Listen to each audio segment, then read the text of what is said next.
Nous sommes en Afrique de l'Ouest et les habitants doivent parcourir des dizaines de kilomètres à pied pour étancher leur soif en plein désert. Tout cela pour une seule source d'eau, qui sera probablement sale. Les gens souffrent tellement du manque d'eau potable qu'ils sont pris à se battre pour en avoir.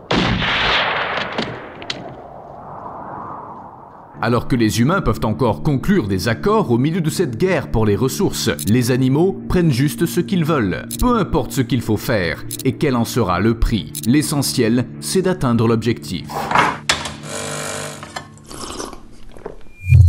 À quoi est-ce que vous pensez quand quelqu'un vous parle d'un nid d'oiseau? Très probablement à un objet rond fait de branches torsadées, le concept le plus simple. Mais il y a un matériau pour lequel les oiseaux sont prêts à faire beaucoup d'efforts. Les petits chiazampis, appelés élépaios à Hawaï, parcourent de longues distances juste pour l'obtenir. J'ai nommé la laine. En fait, de nombreux oiseaux utilisent la laine pour construire leur nid. Où trouvent-ils cette laine? Eh bien sur quelqu'un qui en a. Tout animal assez laineux dont on peut s'approcher fera l'affaire. Parfois, les oiseaux ramassent la laine déjà tombée et laissée dans l'herbe ou les arbres. Mais si la recherche est trop longue, ils vont directement à la source et ils vont carrément tirer des bouts de laine. Oui, sans permission. Oui, de n'importe quel animal avec assez de laine. Votre chien est également une cible.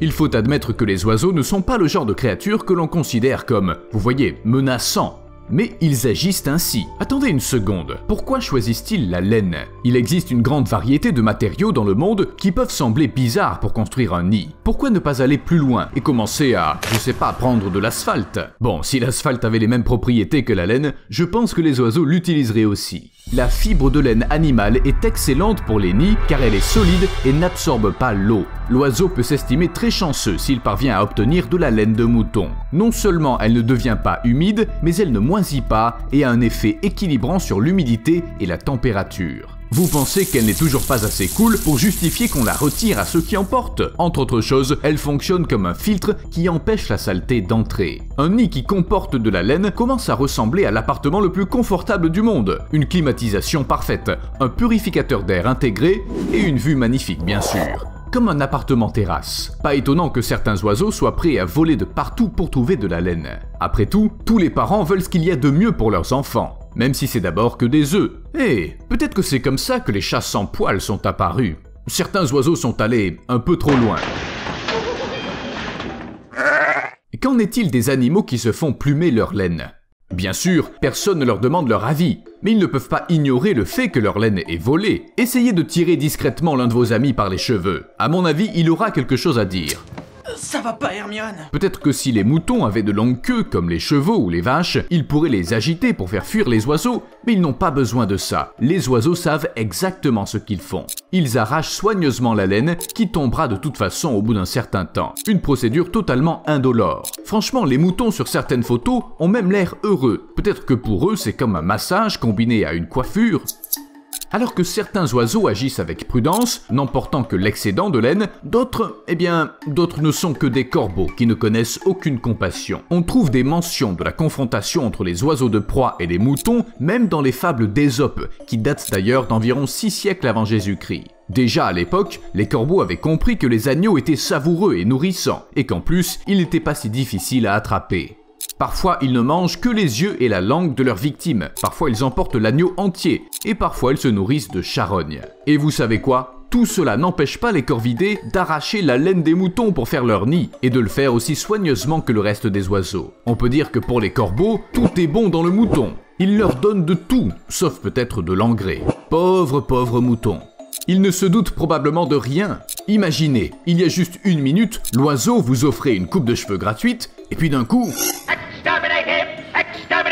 C'est le but des oiseaux. S'ils peuvent trouver de la nourriture, ils la trouveront. Et s'ils trouvent un matériau approprié pour le nid, ils ne se demanderont pas d'où il vient. Il est resté accroché à une clôture. Excellent! Trouvé sur des moutons morts? Pas de problème. Un chien qui se prélasse au soleil? Désolé mon pote, j'en ai vraiment plus besoin que toi. Une fois, les gens ont même vu un corbeau tirer les cheveux d'un mannequin qui marchait tranquillement dans la rue. Il est peu probable que l'oiseau détestait simplement sa coupe de cheveux. Mais les poils synthétiques ne sont pas le matériau le plus approprié pour construire des nids, à moins bien sûr que l'oiseau ne veuille risquer sa santé et celle des poussins tous les jours. Oui, les humains aussi sont assez duveteux. Mais nos cheveux naturels sont trop longs, fins et forts. Les experts disent que cette combinaison peut être mortelle. Vous ne me croyez pas ? Si vous prenez un cheveu assez long et l'enroulez autour de votre doigt, cela perturbera votre circulation sanguine. Mais nos doigts sont beaucoup plus épais et résistants que les parties du corps de nombreux petits oiseaux. Pour eux, s'en mêler dans des cheveux humains signifie endommager une patte ou une aile, voire les perdre. Sans compter que les poils peuvent s'enrouler autour du cou et tout simplement étrangler l'animal. Et je parle d'adultes,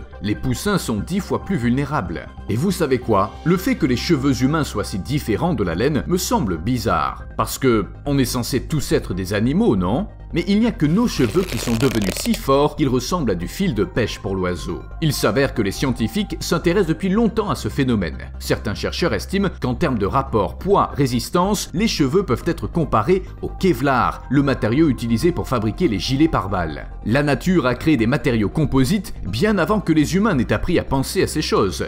Je ne serais pas surpris qu'un jour, nous ayons des gilets pare-balles avec des poils. Mais je vais vous donner quelques chiffres pour que vous puissiez vous faire une idée. Une mèche de cheveux peut facilement supporter un poids d'environ 100 grammes. Et tous les cheveux sur la tête d'une personne, qui sont en moyenne au nombre de 150 000, sont si forts qu'ils peuvent supporter 12 tonnes. Ça représente environ 2 éléphants d'Afrique. J'espère que personne ne pensera à faire cette expérience dans la vraie vie, parce que les éléphants, eh bien très probablement ils seront contre. Mieux vaut se concentrer sur les cheveux.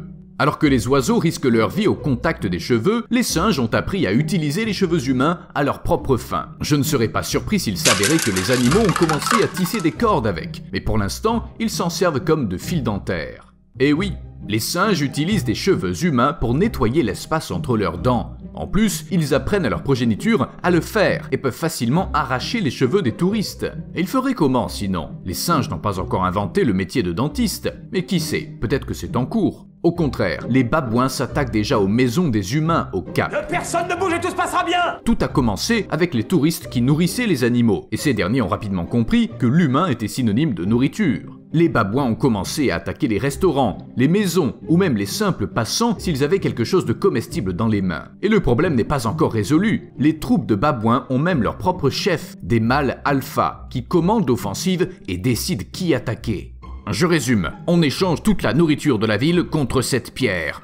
On est d'accord? Ah, aucune chance! Vous avez donc choisi la mort. Non, vraiment, si les animaux savent mentir, pourquoi ne pourraient-ils pas apprendre à négocier? Beaucoup d'entre eux, par exemple, font semblant d'être venimeux ou morts, se gonflent pour effrayer l'ennemi. Mais Coco le gorille sort du lot. Elle savait communiquer avec les gens en utilisant le langage des signes et était vraiment intelligente. Un jour, Coco a cassé un évier et a accusé son chaton. Maintenant, oui, on est convaincu. En général, c'est beaucoup plus simple que ça. Peut-être parce que la plupart des animaux n'ont pas leur propre chaton. Mais d'un autre côté, la femelle du busard des roseaux a appris à courtiser les mâles afin d'avoir accès à leur nourriture. Après avoir atteint la réserve de nourriture, l'oiseau la donne à ses poussins, dont le père est un autre mâle. J'imagine à quel point l'oiseau trompé est bouleversé. Que faire dans une telle situation? Si seulement il y avait une sorte de protection. Un truc qui fait peur, comme la peau de serpent. Certains oiseaux décorent leur nid avec de la peau de serpent perdue afin que son odeur effraie les écureuils volants qui mangent les œufs. L'absence d'écureuils signifie que la couleuvre obscure qui se nourrit de ces écureuils ne se glissera pas dans le nid. Eh ben, ça fait beaucoup de visiteurs. Excusez-moi, est-ce que je vous dérange? Je savais que j'aurais pas dû acheter cette peau de serpent en solde. À plus.